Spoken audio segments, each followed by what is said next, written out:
अध्याय 22। एक बार फिर उल्लू खत लेकर आया। हैरी, हरमाइनी अपनी घड़ी देखते हुए उसकी आस्तीन खींच रही थी। हमारे पास अस्पताल में लौटने के लिए बस 10 मिनट बचा हुआ है और इस दौरान हमें किसी को भी दिखाई नहीं देना है। 10 मिनट बाद डंबलडोर दरवाजे पर ताला लगा देंगे।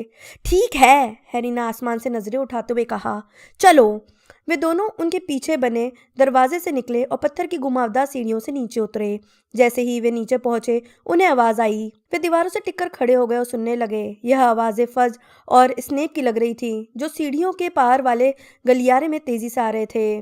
स्नेप कह रहे थे, सिर्फ यही आशा है कि डंबलडोर कोई मुश्किल न खड़ी करे। दमपिशाच ब्लैक को तत्काल चूम लेंगे। जैसे ही मैकने दमपिशाच को लेकर आएगा वैसे ही। ब्लैक के मामले में मुझे बहुत परेशानियां झेलनी पड़ी है, मैं तुम्हें बता नहीं सकता। मैं दैनिक जादूगर को ये बताने के लिए कितना उत्सुक हूँ कि आखिरकार हमने उसे पकड़ लिया है। मुझे लगता है स्नेप वे तुम्हारा इंटरव्यू भी लेना चाहेंगे, और अगर हैरी का दिमागी संतुलन सही हो जाएगा तो मुझे उम्मीद है कि वह भी दैनिक जादूगर को बताएगा कि तुमने उसे कैसे बचाया था। हैरी ने अपने दांत भींच लिए। जब स्नेप और फज छिपे हुए हैरी व हरमाइनी के पास से निकले तो हैरी को स्नेप की कुटिल मुस्कान की झलक दिखी। उन लोगों के कदमों की आवाज आना बंद हो गई। हैरी और हरमाइनी ने कुछ पल इंतजार किया, क्योंकि वे ये तसल्ली करना चाहते थे कि फज और स्नेप सचमुच चले गए हैं, और फिर वे उनकी विपरीत दिशा में भागने लगे। उन्होंने एक सीढ़ी पार की, फिर दूसरी सीढ़ी उतरे। अब वे एक नए गलियारे में थे। तभी उन्हें आगे से किसी के खिलखिलाने की आवाज सुनाई दी। पीव्स है, हैरी ने हरमाइनी की कलाई पकड़ते हुए कहा। यहाँ अंदर आ जाओ। वे लोग सही समय पर बाईं तरफ वाले खाली क्लासरूम में घुस गए। पीव्स गलियारे में खुशी से उछल रहा था और जमकर ठहाके लगा रहा था। ओह, वो भयानक है, हरमाइनी ने दरवाजे पर कान लगाकर कहा। मैं शर्त लगाती हूँ इतना खुश इसलिए क्योंकि दमपिशाच सीरियस को खत्म करने आ रहे हैं। उसने अपनी घड़ी देखी। 3 मिनट बचे हैं हैरी। उन्होंने पीव्स की हंसी की आवाज के दूर जाने का इंतजार किया। इसके बाद वे कमरे से बाहर निकले और एक बार फिर भागने लगे। हैरी ने हाँफते हुए पूछा, हरमाइनी, क्या होगा अगर हम वक्त पर अंदर नहीं पहुंच पाए? अगर डंबलडोर ने दरवाजे पर ताला लगा दिया? मैं इस बारे में नहीं सोचना चाहती हूँ। हरमाइनी ने आ बढ़ते हुए अपनी घड़ी दोबारा देखी। 1 मिनट बचा है। जब वे लोग अस्पताल के प्रवेश द्वार तक जाने वाले गलियारे में पहुंचे तो हरमाइनी तनाव भरी आवाज में बोली, ठीक है, मुझे डंबलडोर की आवाज सुनाई दे रही है। चलो हैरी। वे गलियारे में रेंगते हुए आगे बढ़े। दरवाजा खुला और उन्हें डंबलडोर की पीठ दिखी। मैं बाहर से ताला लगाकर जा रहा हूँ इस समय। उन्होंने अपनी घड़ी देखी। 12 बजने में 5 मिनट कम है। मिस ग्रेंजर, 3 बार चाबी घुमाने से काम हो जाना चाहिए। Good luck. डंबलडोर ने कमरे से बाहर आकर दरवाजा बंद किया और फिर उस पर जादू से ताला लगाने के लिए अपनी छड़ी बाहर निकाली। हैरी और हरमाइनी दहशत में आगे भागे। डंबलडोर ने नजरें उठाकर देखा। उनकी लंबी सफेद मूंछ के नीचे एक चौड़ी मुस्कान उभर आई। उन्होंने धीरे से पूछा, क्या हुआ?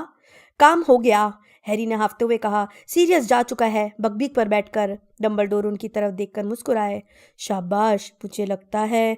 उन्होंने गौर से सुना कि अस्पताल के अंदर से कोई आवाज तो नहीं आ रही। हाँ, मुझे लगता है कि तुम्हारे भी जाने का वक्त आ गया है। अंदर जाओ, मैं ताला लगा देता हूँ। हैरी और हरमाइनी फिर से अस्पताल में घुस गए। वहां पर रॉन के सिवाय कोई नहीं था, जो आखिरी पलंग पर बेहोश पड़ा था। ताला बंद होने की आवाज के साथ ही हैरी और हरमाइनी अपने अपने पलंग पर पहुंच गए। हरमाइनी ने अपने काल परिवर्तक को एक बार फिर अपने दुशाले में छिपा लिया। अगले ही पल मैडम पॉम्फ्री धड़धड़ाती हुई अपने ऑफिस से बाहर आईं। क्या वो हेडमास्टर के जाने की आवाज थी? क्या अब मुझे अपने मरीजों की देखभाल करने की इजाजत है? वे बहुत बुरे मूड में दिख रही थी। हैरी और हरमाइनी ने इसी में भलाई समझी कि उनकी दी हुई चॉकलेट चुपचाप खा लें। इस दौरान मैडम पॉम्फ्री उनके सिर पर ही खड़ी रहीं। वे यह तसल्ली कर लेना चाहती थी कि उन्होंने सचमुच चॉकलेट खा ली है, लेकिन हैरी से चॉकलेट निगली नहीं जा रही थी। वह हरमाइनी इंतजार कर रहे थे। उनसे तनाव बर्दाश्त नहीं हो रहा था। और फिर जब उन दोनों ने मैडम पॉम्फ्री की दी हुई चौथी चॉकलेट ली तो उन्हें दूर ऊपर से किसी के गुस्से से गरजने की आवाज सुनाई दी। अब क्या हुआ? मैडम पॉम्फ्री दहशत में बोली।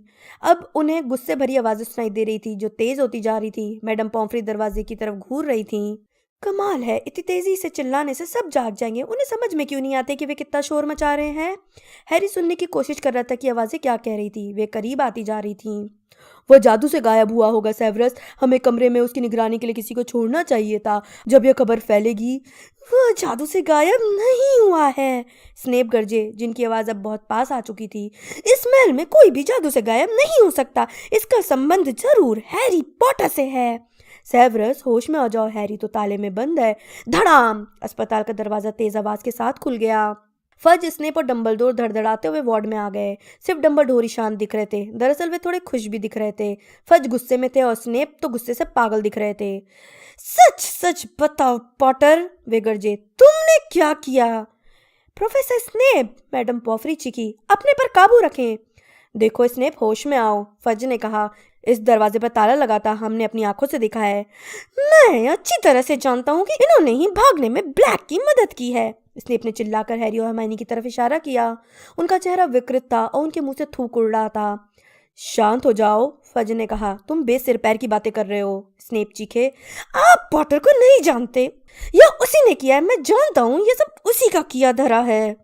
डम्बलडोर ने शांति से कहा। अब बहुत हो गया सेवरस, जरा सोचो तो सही, तुम क्या बोल रहे हो? 10 मिनट पहले जब मैं वार्ड से गया था तो इस दरवाजे पर ताला लगा कर गया था। मैडम पॉम्फ्री, क्या इस दौरान ये बच्चे अपने बिस्तर से उतर कर कहीं गए थे? बिल्कुल नहीं, मैडम पॉम्फ्री ने कहा। आपके जाने के बाद से मैं इनके पास हूँ। देखा सेवरस, डम्बलडोर ने शांत लहजे में कहा। जब तक कि तुम यह नहीं सोचते हो कि हैरी और हरमाइनी एक साथ 2 जगहों पर रह सकते हैं, तब तक मुझे नहीं लगता कि हमें उन्हें परेशान करना चाहिए।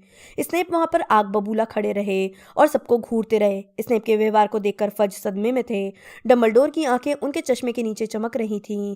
स्नेप पलटे और अपना दुशाला लहराते हुए तेजी से वार्ड के बाहर निकल गए। फज ने दरवाजे को घूरते हुए कहा, इस आदमी का दिमागी संतुलन खराब हो गया है। डम्बलडोर, अगर मैं तुम्हारी जगह होता तो उस पर निगाह रखता। अरे नहीं, उसका दिमागी संतुलन खराब नहीं हुआ है, डम्बलडोर ने शांत स्वर में कहा। वह तो सिर्फ बुरी तरह निराश हुआ है। फज बोले, वह अकेला ही निराश नहीं हुआ है। दैनिक जादूगर को तो जोरदार खबर मिल गई। हमने ब्लैक को घेर लिया था, लेकिन एक बार फिर वो हमारी उंगलियों से फिसल कर भाग गया। अब तो बस गरुड़ अश्व के भागने की कहानी और पता चल जाए तो सब मुझ पर हंसने लगेंगे। अच्छा, मैं चलता हूँ और मंत्रालय को खबर देता हूँ। और दम पिशाच, डम्बलडोर ने कहा। मुझे लगता है कि उन्हें स्कूल से हटा दिया जाएगा। ओह हाँ, उन्हें हटाना ही पड़ेगा। फज ने परेशान होकर अपनी उंगलियां अपने बालों में फिराते हुए कहा। कभी सपने में भी नहीं सोचा था कि वह एक मासूम लड़के को चूमने की कोशिश करेंगे। पूरी तरह से नियंत्रण से बाहर हो गए। नहीं, मैं उन्हें आज रात ही वापस अज़्काबान भेज दूंगा। शायद हमें स्कूल के प्रवेश द्वार पर ड्रैगन नियुक्त करने के बारे में सोचना चाहिए। हैग्रिड को यह बात पसंद आएगी, डम्बलडोर ने हैरी और हरमाइनी की तरफ देखकर मुस्कुराते हुए कहा। जैसे ही डम्बलडोर और फज वार्ड से बाहर निकले, मैडम पॉम्फ्री ने जल्दी से दरवाजे पर ताला लगा दिया। वे गुस्से से बड़बड़ाती हुई फिर से अपने ऑफिस में चली गईं। वार्ड के दूसरे सिरे से किसी के करहाने की आवाज आई। रॉन को होश आ गया था। वो अपना सिर मलते हुए उठ रहा था और चारों तरफ देख रहा था। उसने पूछा, क्या क्या हुआ? हैरी, हम यहाँ क्यों हैं? सीरियस कहाँ है? ल्यूपिन कहाँ है? हो क्या रहा है? हैरी और हरमाइनी ने एक दूसरे की तरफ देखा। तुम ही बताओ, हैरी ने हरमाइनी से कहा और चॉकलेट खाने लगा। जब हैरी, रॉन और हरमाइनी अगले दिन दोपहर को अस्पताल से बाहर निकले तो उन्हें महल लगभग वीरान मिला। परीक्षा खत्म होने और गर्म माहौल का यह मतलब था कि हर विद्यार्थी हॉग्समीड की यात्रा करने गया था। बहरहाल रॉन और हरमाइनी वहां नहीं जाना चाहते थे, इसलिए वे हैरी के साथ मैदान में टहलते रहे। वे अब भी पिछली रात की असाधारण घटनाओं के बारे में बातें कर रहे थे और सोच रहे थे कि सीरियस और बकबीक इस समय कहाँ होंगे। फिर वे झील के किनारे बैठकर विशाल समुद्र फेनी को पानी के ऊपर तंतु लहराते हुए देख रहे थे। तभी हैरी को झील के पार वाला किनारा नजर आया। हिरन पिछली रात को वहीं से आया था। उन पर किसी की परछाई पड़ी। उन्होंने नजरें उठाकर देखा कि हैग्रिड अपने पसीने भरे चेहरे को टेबल क्लॉथ जितने बड़े रुमाल से पोंछ रहा था और अपनी धुंधली आंखों से उनकी तरफ देखकर मुस्कुरा रहा था। उसने कहा, जानते हैं, पिछली रात की घटना के बाद हमें इतना खुश नहीं होना चाहिए। हमारा मतलब है ब्लैक फिर से भाग गया है, लेकिन जरा सोचो तो सही, क्या हुआ? क्या? उन्होंने उत्सुकता का नाटक करते हुए कहा। बिकी भाग गया, वह आजाद हो गया। हम सारी रात जश्न मनाते रहे। यह तो बहुत बढ़िया रहा, हरमाइनी बोली और उसने रॉन की तरफ आंखें तरेर कर देखा, जो हंसने ही वाला था। हैग्रिड ने मैदान की तरफ खुशी से देखते हुए कहा, हाँ, शायद हमने उसे ठीक से नहीं बांधा होगा। आज सुबह हमें चिंता हो रही थी। हम सोच रहे थे कि उसे मैदान में प्रोफेसर ल्यूपिन न मिले हो, लेकिन ल्यूपिन कहते कि उन्होंने कल रात किसी को भी नहीं खाया था। क्या? हैरी ने जल्दी से कहा। अरे, तुमने नहीं सुना? हैग्रिड बोला। अब उसकी मुस्कान थोड़ी कम हो गई। हालांकि आसपास कोई भी नहीं था, फिर भी उसने अपनी आवाज़ धीमी कर ली। और स्नेप ने आज सुबह नागशक्ति के सभी विद्यार्थियों को बता दिया। उन्होंने सोचा कि अब यह बात सबको बता देनी चाहिए। प्रोफेसर ल्यूपिन नरभेड़िए हैं और वे कल रात को मैदान में खुले घूम रहे थे। जाहिर है ल्यूपिन अब अपना सामान बांध रहे हैं। सामान बांध रहे हैं? हैरी ने दहशत में कहा। क्यों? स्कूल छोड़कर जा रहे हैं, और क्या, हैग्रिड ने कहा। वह हैरान था कि हैरी ने सवाल क्यों पूछा। आज सुबह ही उन्होंने इस्तीफा दे दिया है। वे कहते हैं कि वे दोबारा इस तरह की घटना होने का जोखिम नहीं लेना चाहते हैं। हैरी उछलकर खड़ा हो गया। उसने रॉन और हरमाइनी से कहा, मैं उनसे मिलकर आता हूँ। लेकिन अगर उन्होंने इस्तीफा दे दिया है, मुझे नहीं लगता हम कुछ कर सकते हैं। मुझे परवाह नहीं है, मैं इसके बाद भी उनसे मिलना चाहता हूँ। मैं लौटकर तुमसे यहीं मिलता हूँ। ल्यूपिन के ऑफिस का दरवाज़ा खुला था। वे अपना ज़्यादातर सामान पैक कर चुके थे। ग्रिंडलों का खाली टैंक उनके पुराने सूटकेस के पास रखा था, जो खुला हुआ था और लगभग पूरा भर चुका था। ल्यूपिन अपनी डेस्क पर रखी किसी चीज़ पर झुके हुए थे और उन्होंने तभी ऊपर देखा जब हैरी ने दरवाजे पर दस्तक दी। मैंने तुम्हें आते देख लिया था, ल्यूपिन ने मुस्कुराते हुए कहा। उन्होंने उस चंपत्र की तरफ इशारा किया जिसे वे देख रहे थे। वह नक्शा था। हैरी बोला, अभी अभी मुझे हैग्रिड ने बताया कि आपने इस्तीफा दे दिया है। यह सच नहीं है, है ना? अफसोस कि यह सच है, ल्यूपिन ने कहा। उन्होंने अपनी डेस्क के ड्रॉअर खोलकर उनमें रखा सामान बाहर निकाला। हैरी ने पूछा, क्यों? जादू मंत्रालय को कहीं यह तो नहीं लग रहा है कि आप सीरियस की मदद कर रहे थे? ल्यूपिन ने दरवाजा बंद किया। नहीं, प्रोफेसर डंबलडोर ने फज को यह विश्वास दिला दिया है कि मैं तुम लोगों की जान बचाने की कोशिश कर रहा था। उन्होंने आ भरी। सेवरस के लिए यह आखिरी झटका था और इससे उसने अपना संयम खो दिया। मुझे लगता है कि उसे ऑर्डर ऑफ मर्लिन न मिलने का बहुत बुरा सदमा लगा है, इसलिए उसने संयोग से आज सुबह नाश्ते की मेज़ पर विद्यार्थियों को बता दिया कि मैं नरभेड़िया हूँ। हैरी ने पूछा, कहीं आप सिर्फ इसी कारण तो स्कूल छोड़कर नहीं जा रहे हैं? ल्यूपिन मुस्कुराए। कल इस समय तक माता पिताओं के उल्लू आने लगेंगे हैरी।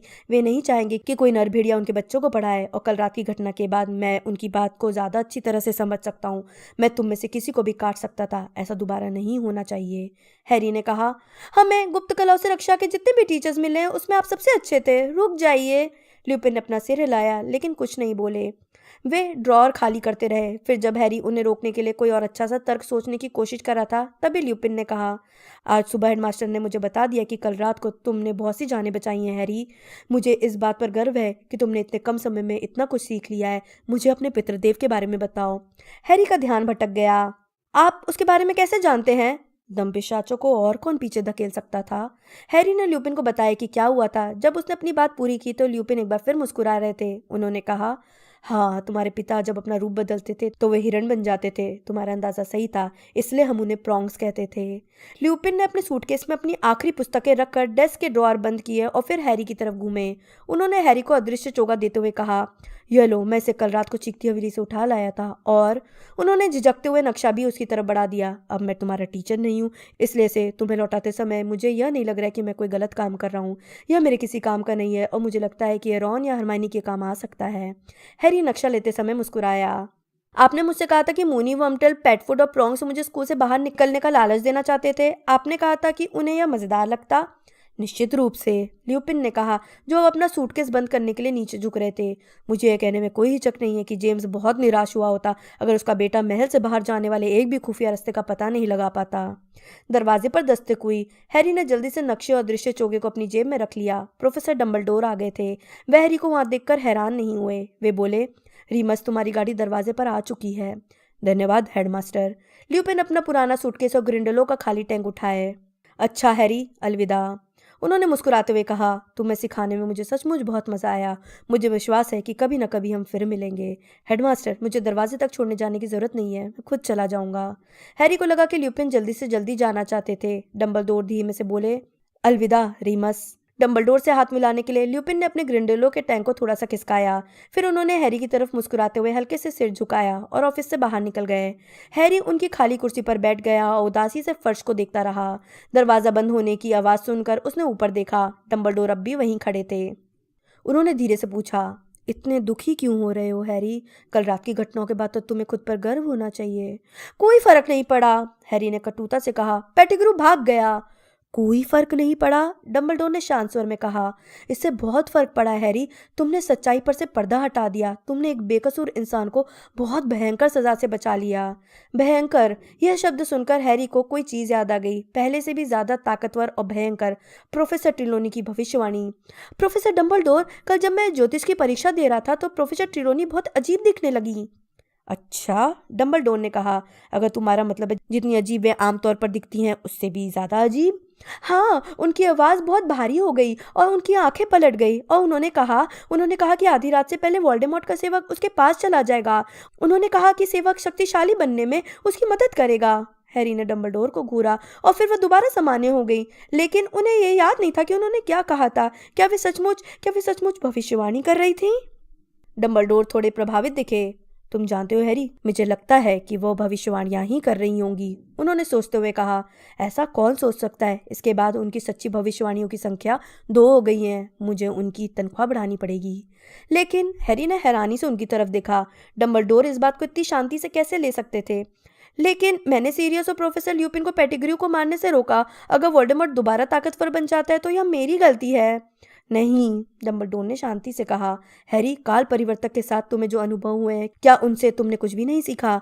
हमारे कामों के परिणाम हमेशा इतने जटिल होते हैं, इतने सारे होते हैं कि भविष्य के बारे में सटीक अनुमान लगाना हमेशा बहुत मुश्किल होता है। प्रोफेसर ट्रिलोनी इस बात का जीता जागता सबूत है। पेटिग्र्यू की जान बचाकर तुमने एक बहुत ही नेक काम किया है। लेकिन अगर इसकी वजह से वोल्डेमॉर्ट दोबारा शक्तिशाली बन जाता है, पेटिग्रू पर तुम्हारे जीवन दान का कर्ज चढ़ा हुआ है। तुमने वोल्डेमॉर्ट के पास ऐसा सेवक भेजा है जो तुम्हारा कर्जदार है। जब कोई जादूगर किसी दूसरे जादूगर की जान बचाता है तो इससे उनके बीच एक विशेष बंधन जुड़ जाता है, और मुझे नहीं लगता वोल्डेमॉर्ट ये चाहेगा कि उसका सेवक हैरी पॉटर का कर्जदार हो।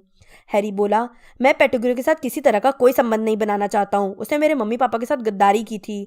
हैरी, यह जादू उतना गहरा है कि आसानी से समझ में नहीं आता है, लेकिन मेरा विश्वास करो, एक समय आएगा जब तुम्हें खुशी होगी कि तुमने पेटिग्रू की जान बचाई। हैरी कल्पना नहीं कर पा रहा था कि ऐसा कब होगा।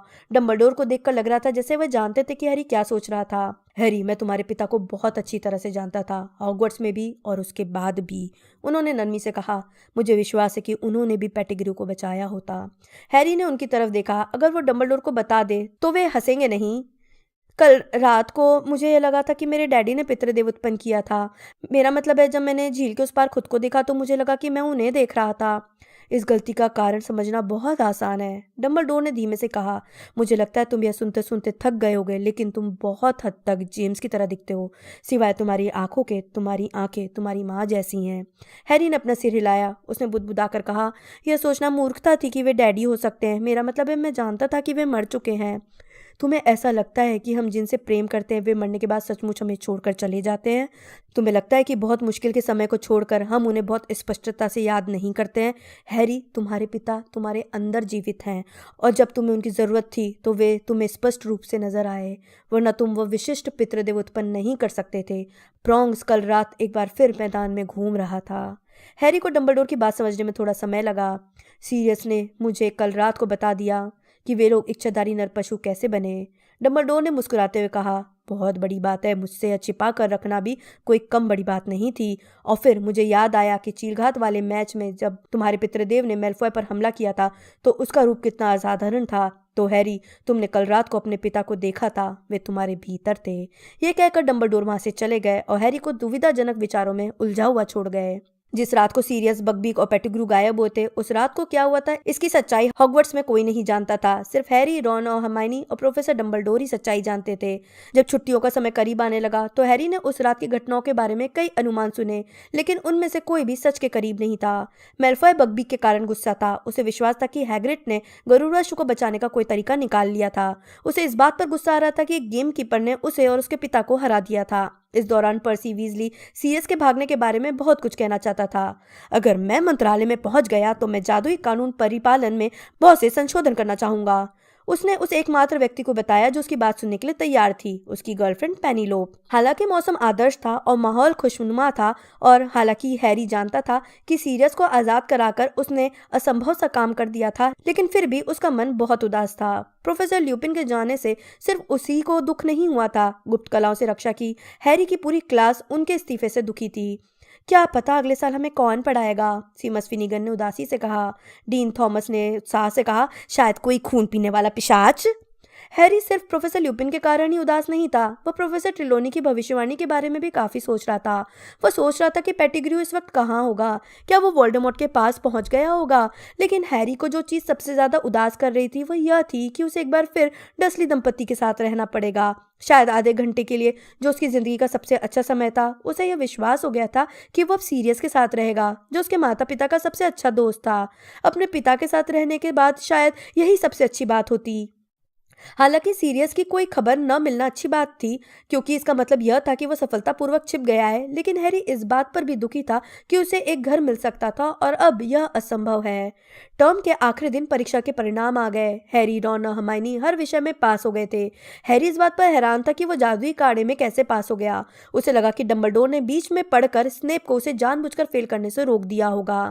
पिछले हफ्ते से स्नेप हैरी से बहुत बुरा व्यवहार कर रहे थे। हैरी को यह संभव नहीं लगता था कि उसके प्रति स्नेप की नफरत बढ़ सकती थी, लेकिन निश्चित रूप से यह बढ़ गई थी। हैरी की तरफ देखते समय स्नेप के पतले मुंह के कोने पर एक मांसपेशी गुस्से से फड़कने लगती थी और वे लगातार अपनी उंगलियां मलते थे, जैसे उनसे वो हैरी का गला दबाना चाहते हों। पर्सी को NEWT में सबसे ऊंचा ग्रेड मिला था। फ्रेड और जॉर्ज को भी कुछ OWL मिल गए थे। इस दौरान गरुड़द्वार हाउस लगातार तीसरे साल हाउस चैंपियनशिप जीत गया, जिसमें क्विडिच कप की जीत का काफी बड़ा योगदान था। इसका मतलब था कि साल के अंत में होने वाले जश्न की सजावट लाल सुनहरे रंगों से हुई और जश्न के दौरान गरुड़द्वार की टेबल पर सबसे ज्यादा शोर शराबा हुआ। यहाँ तक कि जश्न के दिन हैरी ने भी हंसते हुए खाया पिया और बातें की। खुशी के इस माहौल में वह भूल गया था कि उसे अगले दिन डसली दंपत्ति के पास रहने जाना है। अगले दिन सुबह जैसे ही हॉगवर्ट्स एक्सप्रेस स्टेशन से बाहर निकली, हरमाइनी ने हैरी और रॉन को एक आश्चर्यजनक खबर दी। आज सुबह नाश्ते के ठीक पहले मैं प्रोफेसर मैगोनिकल से मिलने गई थी। मैंने मगलुओं का अध्ययन विषय छोड़ने का फैसला किया है। रॉन बोला, लेकिन तुम्हें तो परीक्षा में 320% अंक मिले हैं। हरमाइनी ने गहरी सांस लेते हुए कहा, मैं जानती हूँ, लेकिन मैं अब इतना तनाव नहीं झेल सकती। काल परिवर्तक मुझे पागल कर रहा है। मैंने उसे लौटा दिया है। मगलू का अध्ययन और ज्योतिष के बिना मेरा टाइम टेबल फिर से सामान्य हो जाएगा। रॉन ने शिकायत करते हुए कहा, मुझे अभी यकीन नहीं होता है कि तुमने हमें इस बारे में नहीं बताया। हम तुम्हारे दोस्त हैं। मैंने वादा किया था कि मैं किसी को भी नहीं बताऊंगी, हरमाइनी ने गंभीरता से कहा। उसने हैरी की तरफ देखा, जो हॉगवर्ट्स को पहाड़ के पीछे ओझल होते देख रहा था। अब 2 महीने बाद ही वो हॉगवर्ट्स को देख पाएगा। ओह हैरी, खुश हो जाओ, हरमाइनी दुख भरे स्वर में बोली। मैं ठीक हूँ, हैरी ने तत्काल कहा, बस छुट्टियों के बारे में सोच रहा था। हाँ, मैं भी उन्हीं के बारे में सोच रहा था, रॉन ने कहा। हैरी, तुम हमारे घर आकर रह सकते हो। मैं मम्मी डैडी से तय करने के बाद तुम्हें बता दूंगा। अब मैं जानता हूँ कि फेलिटोन का इस्तेमाल कैसे किया जाता है। टेलीफोन, रॉन, हरमाइनी ने कहा। सच्ची? तुम्हें अगले साल मगलू का अध्ययन विषय लेना चाहिए। रॉन ने उसकी बात अनसुनी कर दी। गर्मी में क्विडिच वर्ल्ड कप होने वाला है, उसे देखने के बारे में क्या विचार है हैरी? तुम हमारे यहाँ रहना, हम वर्ल्ड कप देखने चलेंगे। डैडी को आमतौर पर ऑफिस से टिकट मिल जाते हैं। इस प्रस्ताव ने हैरी को खुश कर दिया। हाँ, मैं शर्त लगा सकता हूँ कि डसली दंपत्ति मुझे वहां से भगाकर खुश होंगे, खासतौर पर मार्जा आंटी वाली घटना के बाद। काफी खुशी महसूस करते हुए हैरी ने रॉन और हरमाइनी के साथ एक्सप्लोडिंग स्नैप खेला। जब चाय की ट्रॉली वाली जादूगरनी आई तो उसने बहुत सारी चीजें खरीदी, लेकिन एक भी चॉकलेट नहीं ली। लेकिन दोपहर बाद एक ऐसी घटना हुई जिससे वह सचमुच खुश हो गया। हैरी, हरमाइनी अचानक उसके कंधे के पीछे झांकते हुए बोली, तुम्हारी खिड़की के बाहर क्या है? हैरी बाहर देखने के लिए पलटा। खिड़की के कांच के बाहर कोई बहुत छोटी और भूरी चीज मंडरा रही थी। उसे अच्छी तरह से देखने के लिए वो उठा। बाहर एक बहुत छोटा उल्लू था, जिसकी चोंच में चिट्ठी थी, जो उसके हिसाब से बहुत बड़ी थी। दरअसल उल्लू इतना छोटा था कि वो हवा में हिचकोले खा रहा था और ट्रेन के धुएं से इधर उधर डगमगा रहा था। हैरी ने तत्काल खिड़की खोलकर अपना हाथ बढ़ाया और उसे पकड़ लिया। उसे लगा जैसे उसने रोएदार सुनहरी गेंद को पकड़ लिया हो। उसने सावधानी से उल्लू को खिड़की के अंदर किया। उल्लू ने अपनी चिट्ठी हैरी की सीट पर टपका दी और कंपार्टमेंट में चारों तरफ उड़ने लगा। अपना काम पूरा करने के बाद वो बहुत खुश नजर आ रहा था। हेडविग ने गरिमापूर्ण और प्रसन्नता से अपनी चोंच कटकटाई। क्रुक्शंस अपनी सीट पर बैठकर अपनी बड़ी पीली आंखों से उल्लू को देख रही थी। रॉन ने जब यह देखा तो उसने उल्लू को क्रुक्शंस की पहुंच से दूर करते हुए अपने हाथ में ले लिया। हैरी ने चिट्ठी उठाई। उस पर उसी का नाम लिखा था। उसने लिफाफा फाड़ा और चिल्लाया, सीरियस की चिट्ठी है क्या? रॉन और हरमाइनी ने रोमांचित होकर पूछा। जोर से पढ़ो। प्रिय हैरी, मुझे आशा है कि तुम्हें चिट्ठी अपने अंकल आंटी के घर पहुंचने से पहले ही मिल जाएगी। मुझे नहीं मालूम कि उन्हें उल्लू की डाक की जानकारी है या नहीं। बकबीक और मैं छिप गए हैं। हम कहाँ छिपे हैं यह मैं तुम्हें इसलिए नहीं बताऊंगा क्योंकि ये चिट्ठी गलत हाथों में पड़ सकती है। मुझे इस उल्लू पर पूरा भरोसा नहीं है, लेकिन आसपास के उल्लुओं में यही सबसे ज़्यादा अच्छा था और वह यह काम करने के लिए बहुत उत्सुक भी दिख रहा था। मुझे विश्वास है कि दमपिशाच अब भी मुझे ढूंढ रहे हैं, लेकिन वे मुझे यहाँ नहीं पकड़ सकते। मैं यह योजना बना रहा हूँ कि मैं हॉगवर्ट्स से बहुत दूर कुछ मगलुओं को दिख जाऊँ ताकि महल की सुरक्षा हटा ली जाए। एक ऐसी बात है जो मैं तुम्हें अपनी छोटी सी मुलाकात के दौरान नहीं बता पाया था। मैंने ही तुम्हें फायरबोल्ट भेजी थी। ओहो, हरमाइनी ने विजय अंदाज में कहा। देखा, मैंने तुमसे कहा था ना कि उसी ने भेजी थी। हाँ, लेकिन उस पर कोई जादू टोना नहीं किया था, है ना? रॉन बोला। आउच! छोटा उल्लू अब उसके हाथ पर बैठा बैठा खुशी से चीख रहा था। वह उल्लू प्यार का इजहार करने की कोशिश में अपनी चोंच से रॉन की एक उंगली भी काट चुका था। क्रुक्शंस उल्लू ऑफिस तक ऑर्डर लेकर गई थी। मैंने ग्राहक की जगह पर तुम्हारा नाम लिख दिया था, लेकिन ग्रीन गॉड की तिजोरी नंबर 711 से गैलियन निकालने का आदेश दिया था, जो मेरी तिजोरी है। इसे अपने गॉडफादर की तरफ से अपने 13 जन्मदिनों का इकट्ठा तोहफा मान लेना। मुझे इस बात के लिए भी माफ़ी मांगना है कि मैंने तुम्हें पिछले साल उस रात को डरा दिया था जब तुमने अपने अंकल आंटी का घर छोड़ा था। मैं तो उत्तर दिशा में यात्रा शुरू करने से पहले सिर्फ तुम्हारी झलक देखना चाहता था, लेकिन मुझे लगता है कि मुझे देखकर तुम दहशत में आ गए। मैं इस पत्र में तुम्हारे लिए कुछ और भी भेज रहा हूँ, जिससे मुझे लगता है कि हॉगवर्ट्स में तुम्हारा अगला साल ज़्यादा सुखद हो जाएगा। अगर तुम्हें मेरी ज़रूरत हो तो चिट्ठी भेज देना, तुम्हारा उल्लू मुझ तक पहुँच जाएगा। मैं जल्दी ही दूसरी चिट्ठी लिखूंगा, सीरियस। हैरी ने उत्सुकता से लिफाफे के अंदर देखा। उसमें एक और चंपत्र था। उसने उसे जल्दी से पढ़ा। उसे पढ़ते उसके शरीर में अचानक इतनी गर्मी और सुख की लहर दौड़ गई जैसे उसने गर्म बटर पियर की पूरी बोतल एक ही घूंट में पी ली हो। मैं सीरियस ब्लैक, हैरी पॉटर का गॉडफादर, उसे सप्ताहांतों में हॉग्समीड जाने की अनुमति देता हूँ। डंबलडोर के लिए काफी होगा, हैरी ने सीरियस की चिट्ठी की तरफ देखते हुए खुशी खुशी कहा। रुको, कुछ और भी लिखा है। मुझे लगता है कि तुम्हारा दोस्त रॉन इस उल्लू को रखना चाहेगा, क्योंकि मेरे कारण ही उसका चूहा चला गया है। रॉन की आंखें चौड़ी हो गई। छोटा उल्लू अब भी रोमांचित होकर चीख रहा था। उसने अनिश्चितता से कहा, इसे रख लूं? उसने एक पल के लिए उल्लू को गौर से देखा और फिर हैरी और हरमाइनी को देखकर बहुत हैरानी हुई कि उसने उल्लू को क्रुक्शंस की तरफ सूंघने के लिए बढ़ा दिया। तुम्हें क्या लगता है? उसने बिल्ली से पूछा। उल्लू ही है ना? क्रुक्शंस ने पूंछ हिलाई। तब तो यह उल्लू मेरे लिए सही है, रॉन ने खुशी से कहा। यह मेरा है। हैरी ने किंग्स क्रॉस स्टेशन पहुंचने तक सीरियस की चिट्ठी बार बार पढ़ी। जब वो रॉन और हरमाइनी प्लेटफॉर्म नंबर 9:45 के बैरियर से बाहर निकल रहे थे, तब भी उसने चिट्ठी को अपने हाथ में कसकर पकड़ रखा था।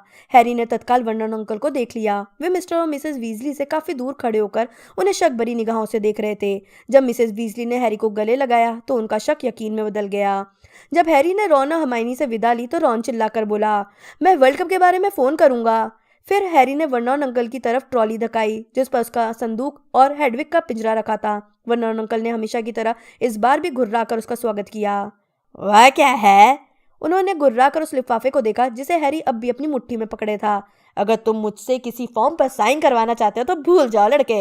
ऐसी बात नहीं है, हैरी ने खुशी से कहा। यह तो मेरे गॉडफादर की चिट्ठी है। गॉडफादर? वर्नॉन अंकल के होश उड़ गए। तुम्हारा कोई गॉडफादर नहीं है। है, बिल्कुल है, हैरी ने उत्साह से कहा। वे मेरे मम्मी डैडी के सबसे अच्छे दोस्त हैं। वे एक खूनी हैं जिन्हें जादूगरों की जेल में डाल दिया गया था, लेकिन वे जेल से भाग निकले हैं और इस समय छिपे हुए हैं। वे मुझे चिट्ठी लिखते रहेंगे, मेरी खबर लेते रहेंगे, या पता करते रहेंगे कि मैं खुश तो हूँ। वर्नॉन अंकल के चेहरे पर दहशत देखकर हैरी के चेहरे पर बड़ी सी मुस्कुराहट आ गई। फिर वो अपने सामने हेडविग के पिंजरे को खड़खड़ाते हुए स्टेशन के दरवाजे की तरफ चलने लगा। वह यह सोच रहा था कि इस बार की गर्मी की छुट्टियां पिछली बार से तो अच्छी रहेंगी।